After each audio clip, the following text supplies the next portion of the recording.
बहुत स्वागत। आपके साथ मैं हूं ललित प्रजापति। सुर्खियों के बाद खबरों को विस्तार से देखेंगे। सबसे पहले बात मौसम की। मौसम विभाग ने अलर्ट जारी किया है। अगले कुछ घंटों के लिए येलो अलर्ट जारी किया गया है। बारिश ब्रेकिंग आपकी स्क्रीन पर। इन सब जगहों पर आपको रहना है सावधान। अगले कुछ घंटे पड़ने वाले हैं भारी। बिलासपुर, कोरबा, जांजगीर, कवर्धा अलर्ट। राजनांदगांव, दुर्ग, रायपुर अलर्ट। ये 5 जिले, इनके लिए येलो अलर्ट जारी किया गया है। गरज चमक के साथ भारी बारिश, झमाझम बारिश की चेतावनी जारी की गई है। एक और बात जो चिंता बढ़ाएगी वो है आकाशीय बिजली। अगले कुछ घंटे बहुत भारी। ये जो जिले हम आपको बता रहे हैं 5 जिले, इनमें बहुत सावधान रहने की जरूरत। बिलासपुर, कोरबा, जांजगीर, कवर्धा, राजनांदगांव, दुर्ग, रायपुर येलो अलर्ट जारी।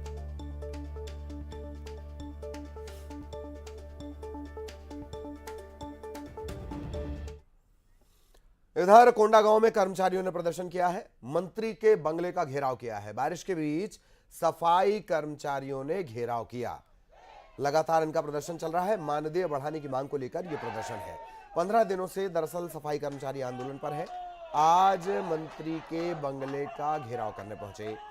मानदेय बढ़ाने की मांग को लेकर यह पूरा प्रदर्शन चल रहा है।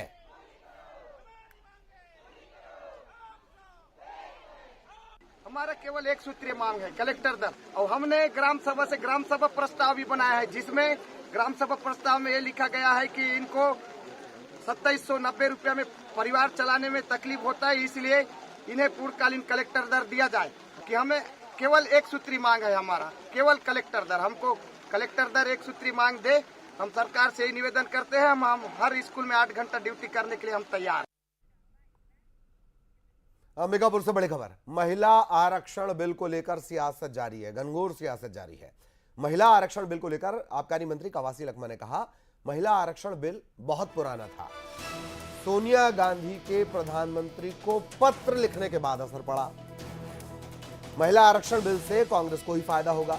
मंत्री कवासी लखमा आबकारी मंत्री हैं, दादी के नाम से जाने जाते हैं, कोंटा से आते हैं, अपने बयानों को लेकर भी जाने जाते हैं। अब कह रहे हैं कि महिला आरक्षण बिल बहुत पुराना था। सोनिया गांधी ने प्रधानमंत्री को पत्र लिखा, इसके बाद तो असर पड़ा है और इसका फायदा भी महिला आरक्षण बिल का भी कांग्रेस को होगा। महिला बिल पास होने का बहुत पुराना बिल थे। मैं इसमें तो सबसे पहले सोनिया गांधी को बधाई देता हूँ। सोनिया गांधी माननीय प्रधानमंत्री महोदय को बहुत पहले लेटर लिखी थी, उसका असर पड़ा है। इसलिए अगर जितना सत्तारूढ़ पार्टी को फायदा होगा उतना कांग्रेस को भी फायदा होगा। और लोकसभा से महिला आरक्षण बिल पास कर दिया गया है। बिल पास होने के बाद रायपुर की महिलाएं काफी खुश नजर आईं और इसके लिए प्रधानमंत्री मोदी का उन्होंने आभार भी जताया है। महिला आरक्षण बिल पास हुआ। आज देश के लिए सबसे बहुत महत्वपूर्ण दिन रहा, जिसमें हमारे देश के प्रधानमंत्री आदरणीय श्री नरेंद्र मोदी जी को धन्यवाद देती हूँ, जिसने देश की महिलाओं के सम्मान और उनके राजनीति में भागीदारी को और अधिक बढ़ाने के उद्देश्य से लोकसभा विधानसभा में महिलाओं की भागीदारी अधिक से अधिक बढ़े और महिलाओं के मुद्दों को लेकर उनके हित की बात रखने के लिए जो स्थान उन्होंने दिया, मैं तमाम उन सभी महिलाओं के बातों को रखकर माननीय प्रधानमंत्री जी को ढेर सारा धन्यवाद और बधाई देती हूँ। महिला आरक्षण बिल केंद्र सरकार की बिल है जो आज पास हुई है। इससे महिलाओं को बहुत फायदा होगा। इसमें विधानसभा में, लोकसभा में महिलाओं की अधिक से अधिक भागीदारी रहेगी और बहुत सारी चीज़ों में महिलाओं को प्राथमिकता मिलेगी। इससे केंद्र सरकार ने जो महिला आरक्षण का बिल लागू किया है 33%, इससे महिलाओं को लाभ मिलेगा। महिलाएं सांसद बन सकती है, विधायक बन सकती हैं, महिलाओं के हक के लिए आवाज उठा सकती हैं, आवाज बुलंद। खबर भोपाल से। लग्जरी रथों पर सवार होने जा रहे हैं कांग्रेस के नेता। 2 दिन सामान्य रथों पर सवार थे कांग्रेस के नेता। जन आक्रोश यात्रा के लिए अब रथों में खास सजावट की गई है। रथ के अंदर आराम के लिए लग्जरी सोफे भी लगा दिए गए हैं। कल से नए रथों पर निकलेंगे कांग्रेस के नेता। ये नए रथ के अंदर की तस्वीर भी न्यूज 18 मध्य प्रदेश छत्तीसगढ़ आपको दिखा रहा है। लग्जरी सोफे लगे हुए हैं। कल से इन्हीं रथों पर सवार होकर कांग्रेस के नेता निकलेंगे।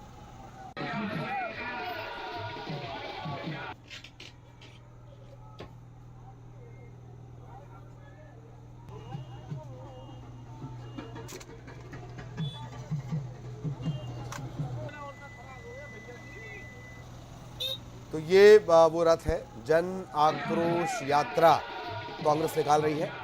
अब से इन आधुनिक सुसज्जित आरामदायक रथों पर सवार होकर कांग्रेस के नेता जनता के आक्रोश को भांपने निकले हैं। 2 दिन सामान्य रथों पर सवार थे कांग्रेस के नेता और अब ये रथ आ गए हैं। उस रथ की झलक न्यूज 18 मध्य प्रदेश छत्तीसगढ़ आपको दिखा रहा है। जन आक्रोश यात्रा कांग्रेस निकाल रही है।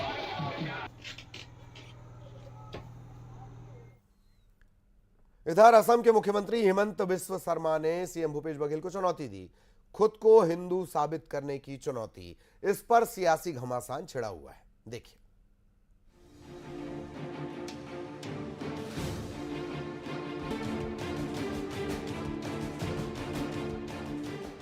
आप छत्तीसगढ़ का सर्वनाश मत कीजिए, जनजातियों में धर्मांतरकरण रुके। और अभी आप तो नहीं रुका तो हम ही आएगा, हम ही रुक लेगा। अभी थोड़ी ही दिन बचे हैं। तो भूपेश बघेल जी, आप जाने के लिए तैयार हो जाओ, इतना ही मेरा बोलना है। देश में सनातन पर छिड़े संग्राम के बीच असम के मुख्यमंत्री हेमंत बिस्वा शर्मा ने छत्तीसगढ़ के सीएम भूपेश बघेल को खुली चुनौती दी है।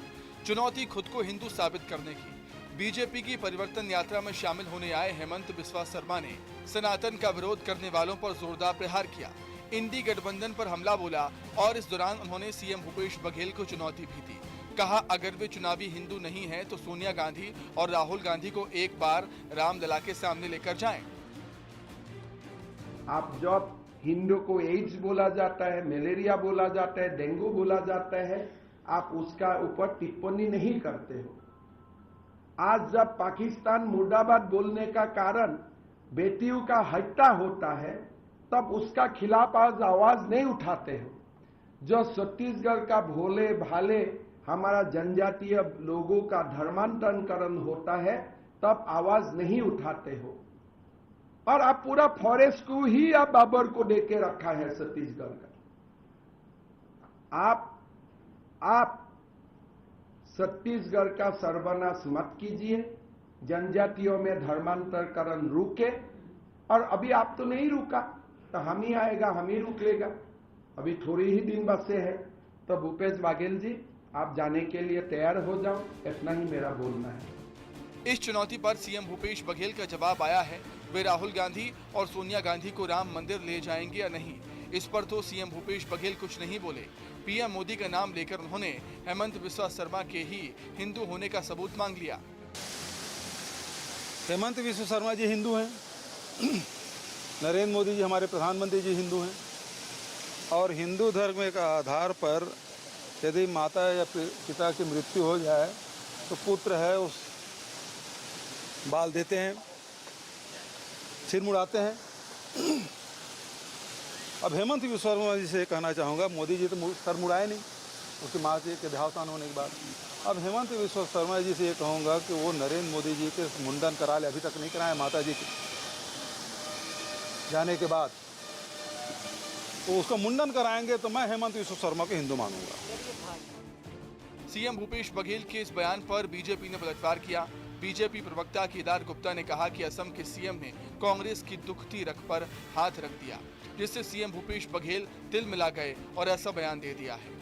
माननीय मुख्यमंत्री जी का जवाब आया है और उस प्रश्न पर आया है जो एक दुखती रग है कांग्रेस की और भूपेश बघेल जी की। जब कल असम के मुख्यमंत्री माननीय श्री हेमंत बिस्वा शर्मा ने पूछा था कि क्या भूपेश बघेल सोनिया जी और राहुल जी को अयोध्या के राम मंदिर ले जाएंगे, शायद ये बड़ी दुखती रग है कांग्रेस की। और इससे भूपेश बघेल जी तिलमिला गए और उन्होंने माननीय प्रधानमंत्री जी की माता के देहावसान के बाद के प्रश्न पूछना शुरू कर दिए। मुझे ऐसा लगता है जब हम कांग्रेस के सिद्धांतों की बात, कांग्रेस के विचारों को सामने लाते हैं तो कांग्रेस तिलमिला जाती है। ये बयान बता रहे हैं कि सनातन पर अब छत्तीसगढ़ में भी जंग छिड़ गई है। बीजेपी कांग्रेस को चुनावी हिंदू बता रही है तो कांग्रेस बीजेपी पर सवाल उठा रही है। आरोप प्रत्यारोप, बयानबाजी का दौर जारी है। युगल तिवारी, न्यूज़ 18 रायपुर। खंडवा जिले की तीर्थ नगरी ओंकारेश्वर में आदि गुरु शंकराचार्य की 108 फीट ऊंची प्रतिमा का अनावरण कल होना है। आध्यात्मिक, सांस्कृतिक और भौगोलिक स्तर पर राष्ट्रीय एकता का सूत्रपात करने के वाले साधक आदि गुरु शंकराचार्य की प्रतिमा के अनावरण के साथ ही ओंकारेश्वर में अद्वैत लोक की आधारशिला रखी जाएगी। कल मुख्यमंत्री शिवराज सिंह चौहान की मौजूदगी में प्रतिमा का अनावरण होगा। अनावरण के कार्यक्रम में जूना अखाड़े के महामंडलेश्वर स्वामी अवधेशानंद समेत देश भर से 1300 संत महंत मौजूद रहेंगे। कल सुबह 11 बजे मुख्यमंत्री शिवराज सिंह चौहान यहां पहुंचेंगे। वैदिक यज्ञ अनुष्ठान के साथ आहुति होगी। वहीं शैव परंपरा के नृत्यों की प्रस्तुतियां भी होंगी। प्रतिमा का स्थापना का काम पूर्ण हो चुका है, जिसका अनावरण माननीय मुख्यमंत्री जी द्वारा 21 सितंबर को किया जाएगा। निर्माण कार्य की बात करें तो तकरीबन मान के चले कि इफेक्टिवली इसी साल से काम स्टार्ट हुआ था। प्रोसेस तो पिछले से स्टार्ट हो गया था, लेकिन इसी साल से उसका काम स्टार्ट हुआ और L&T कंपनी के द्वारा उसको पूर्ण कर लिया गया। खुशी की बात है कि हमारे आदि गुरु शंकराचार्य जी की मूर्ति का कल लोकार्पण होना है और ये विश्व में हम गर्व से कहेंगे, गौरव की बात है कि हमारे मध्य प्रदेश के निवाड़ क्षेत्र में ओंकारेश्वर। और अब बात दंतेवाड़ा की, जहां नहाड़ी के जंगलों में पुलिस और नक्सलियों के बीच मुठभेड़ हो गई। मुठभेड़ के दौरान पुलिस के जवानों ने 2 माओवादियों को ढेर कर दिया। इनके पास से हथियार भी बरामद हुए। महिला नक्सली जो ढेर किए गए वो महिला नक्सली हैं। हालांकि ये साफ नहीं हो पाया वो किस कैडर के थे, किस लेवल के वो महिला नक्सली थे, और धीरे धीरे ये तस्वीर पूरी साफ हो जाएगी। 2 महिला नक्सली ढेर।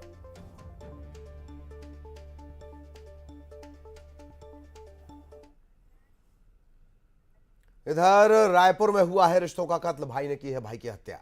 पारिवारिक विवाद में एक भाई ने दूसरे का मर्डर कर दिया। गला दबाकर यह हत्या की गई है। इतना ही नहीं, शव को छिपाने के इरादे से इसे खारून नदी में फेंक दिया गया। 13 सितंबर से यह युवक लापता था। धीरे धीरे कड़ियां खुलती गईं।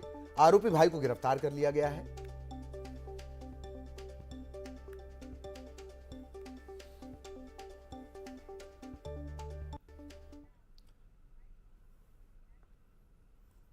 खबर श्योपुर से, जहां पुलिस ने पार्वती नदी में हो रहे अवैध खनन को लेकर एक बड़ी कार्रवाई की। अवैध खनन को लेकर पुलिस ने ये दबिश दी है। पुलिस ने 2 ट्रैक्टर और ट्रालियों को जब्त कर लिया है। हालांकि 2 आरोपी भी गिरफ्तार किए गए हैं और अवैध खनन का ये पूरा मामला है।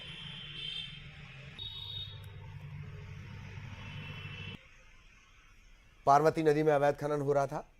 इत्तला मिलने पर, इन्फॉर्मर के द्वारा लीड मिलने पर यह कार्रवाई की गई। ट्रैक्टर ट्रॉली जब्त किए गए हैं। एक ट्रैक्टर को ललितपुर चौराहे से, दूसरे को राजीव गांधी स्कूल के सामने से पकड़ा। मामला दर्ज कर लिया गया है।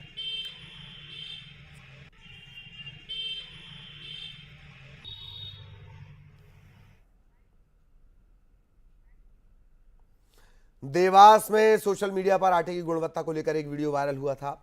इसमें आटे की गुणवत्ता पर सवाल उठाए गए थे। इसके बाद खाद्य विभाग की टीम ने सदगुरु फूड्स प्रोडक्ट कंपनी पहुंचकर यहां पर टीम पहुंची। आटे के सैंपल लेकर जांच के लिए भोपाल भेजे गए। खाद्य अधिकारी सुरेन ठाकुर ने बताया कि जांच में कुछ नहीं मिला है।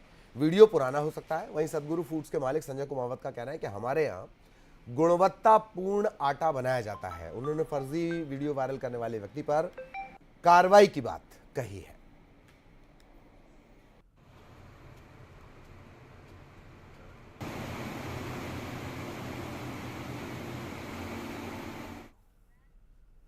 पिछले दिनों धार जिले में हुई भारी बारिश के बाद अब तबाही के मंजर सामने आने लगे हैं। नर्मदा की बाढ़ और सरदार सरोवर के बैक वाटर ने नर्मदा किनारे के कई गांवों को बुरी तरह प्रभावित किया था।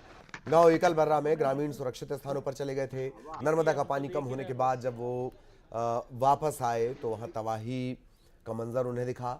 लोगों के घरों का सामान पानी में बह चुका है। कई मकान ढह चुके हैं। सर्वे के आधार पर डूब से बाहर इसे बताया गया था, लेकिन अब ये गांव भी डूब की जद में आ गया। लोग इसे प्रशासन की लापरवाही मान रहे हैं, मुआवजे की मांग कर रहे हैं। जिला प्रशासन पूरे गांव का सर्वे करवाने की बात कह रहा है।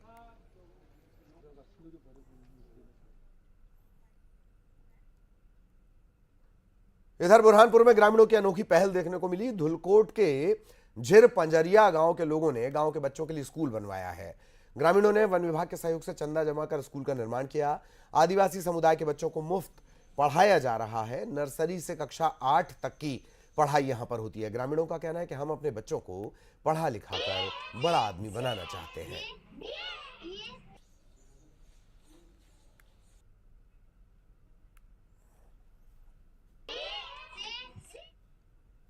और इसी के साथ इस बुलेटिन में इतना ही। खबरें जारी रहेंगी।